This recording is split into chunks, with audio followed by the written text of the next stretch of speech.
One says Naruto Uzumaki only uses two jutsu, Shadow Clone and Rasengan. But what if I told you that's exactly what makes him broken? Because Naruto didn't need 100 jutsu. He turned just two into everything. Throughout the entire series, Naruto often gets labeled as a ninja who only really uses two jutsu, the Rasengan and Shadow Clone jutsu. And honestly, at first glance, that seems completely true. If you're just casually watching, it looks like he's repeating the same moves over and over again. Rasengan this, Shadow Clone that. Compared to other shinobi who have dozens of different techniques, Naruto might seem limited. But that idea completely misses what actually makes Naruto Uzumaki so dangerous, because Naruto doesn't fight by constantly switching between a huge list of jutsu. Instead, he takes a small number of techniques and pushes them to a level that most shinobi could never even imagine. What looks simple on the surface is actually one of the most flexible and adaptable fighting systems in the entire series. Let's start with the Rasengan. At its core, the Rasengan is just a spinning sphere of chakra. This is Naruto's only move, other than the Shadow Clone jutsu. It's the only jutsu he really learns throughout the entire show. It may seem pretty basic. No hand signs, no complicated setup, just pure chakra control and rotation. It was originally created by Minato, and even he couldn't fully complete it by adding a nature transformation. But Naruto? He didn't just learn it, he evolved it. At first, it's just a close-range attack, strong but limited. So what does Naruto do? He increases its size, the giant Rasengan, then the massive Rasengan, and eventually even larger variations that dwarf opponents.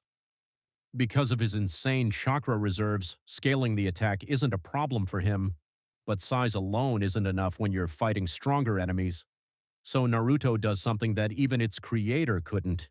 He adds a chakra nature to it. By combining wind release with the Rasengan, he creates the Rasenshuriken, and this is where things completely change. This isn't just a stronger Rasengan, it's entirely and fundamentally, instead of just hitting the target, it attacks on a microscopic level, shredding cells and damaging the body internally. That alone already puts it among the most dangerous jutsu in the series. But Naruto still doesn't stop there. As he grows stronger, he gains access to chakra from the tailed beasts, including Kurama and others. This allows him to create entirely new variations of his attacks. Lava release Rasenshuriken, magnet release Rasengan.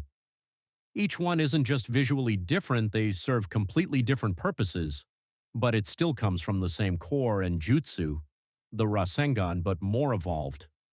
The lava version burns and melts, making it incredibly effective against enemies with high durability or regeneration. The magnet version can restrict movement and apply ceiling-like effects, giving Naruto a way to control opponents instead of just overpowering them. And that right there is the key to understanding Naruto's fighting style. He doesn't just hit harder, he adapts. If brute force doesn't work, he changes the properties of his attack. If the enemy is too fast, he uses shadow clones to overwhelm them from multiple angles. If close combat is too dangerous, he throws the Rasenshuriken from a distance. Every situation has an answer, and Naruto finds it by modifying what he already knows. Speaking of shadow clones, that's another ability people massively underestimate. At first, it seems like a simple numbers advantage. More clones means more attacks. But Naruto turns it into something way deeper. Each clone can think, act, and gather experience independently. When they disappear, all that experience returns to him instantly. That means Naruto can train at speeds no one else can match. He can practice a technique hundreds of times in the time it takes someone else to do it once. And in battle, clones become more than just distractions. They become tools for strategy. They create openings, fake attacks, set traps, and even help form Rasengan faster. Naruto doesn't just fight with power, he fights with coordination and unpredictability. Then there's Sage Mode. Instead of just modifying his jutsu, Naruto enhances himself. His senses become sharper.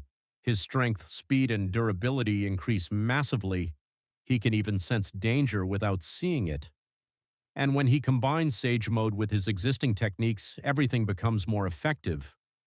A Rasengan in Sage Mode isn't just stronger, it's more precise, more dangerous, and harder to counter. And just when you think he's reached his limit, Naruto gains 6 paths power from Hagoromo Otsutsuki. At this point, he's operating on an entirely different level. He can use multiple chakra natures at once, damage enemies that exist in different dimensions, and His fight core beings that are style, essentially he still uses uses Rasengan, but he even still then, uses he Shadow doesn't Clones. abandon. The difference is that now those same techniques are enhanced to a level where they can challenge the strongest beings in existence, and that's what makes Naruto so unique. Most characters grow by adding more techniques to their arsenal. Naruto grows by refining what he already has. He turns simplicity into versatility. He turns repetition into mastery. And maybe the most impressive part of all of this isn't even the power, it's the creativity. Naruto isn't a traditional genius. He doesn't rely on perfect theory or textbook knowledge, but in the middle of a fight, he can come up with solutions on the spot. He can read his opponent, adapt instantly, and turn a simple idea into a winning strategy. That's why his fights are never straightforward. That's why his attacks are never predictable. And that's why, even with a small number of core jutsu, Naruto always feels like he has an answer for everything. This isn't just about how strong the one jutsu Naruto has, it's about the versatility, the adaptability, and the variations that come along. This entire concept that says how Naruto only has one lethal jutsu actually makes sense. Because take Kakashi, for example. In the series, it is stated that he knew over 1,000 jutsu. He even said it himself. And with someone who knows that many jutsu, you'd expect he would be ridiculously strong. Now, I'm not saying that Kakashi isn't that strong. I'm saying that when he would face enemies who were really strong, he wouldn't just spam all the jutsu he knew. He would fight accordingly. And Naruto, who is stronger than Kakashi, now only has limited jutsu, which basically proves the point of this video.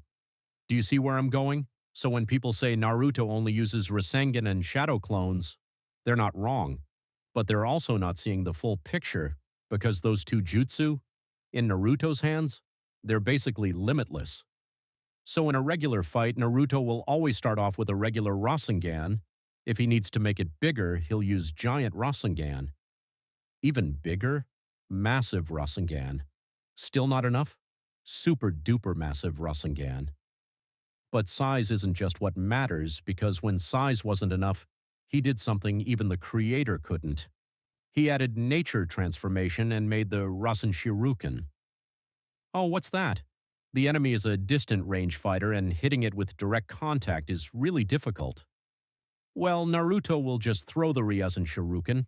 He can also adjust the size of it just like he can do with a Rasengan, depending on how much chakra he uses. Now what if we need a really quiet jutsu that we can use to sneak up on the enemy as a surprise attack? Don't worry, check it out, Mini Rasenshuriken. Well, the enemy is just way too strong, it can endure any jutsu. We need something that will just one-shot him. Now at this point, Naruto will switch things up a little bit. Get a hold of it, magnet release, Rasengan. A jutsu that partially seals away the enemy. Another jutsu that works similarly is the lava-style Rasenshuriken. It weakens the enemy and has good melting attributes. Really good to use against enemies with great endurance. So, as you can see, Naruto does make some changes and variations, but he always sticks to his core ability and fighting style. So, at the end of the day, it's not about how much jutsu you can perform, how many abilities you have, how many techniques you can use. No. It's about what you can do with what you already have. How much can you enhance it, evolve it, make it more versatile, etc. That's the whole point of this video, to show how Naruto became the strongest shinobi with just one lethal jutsu.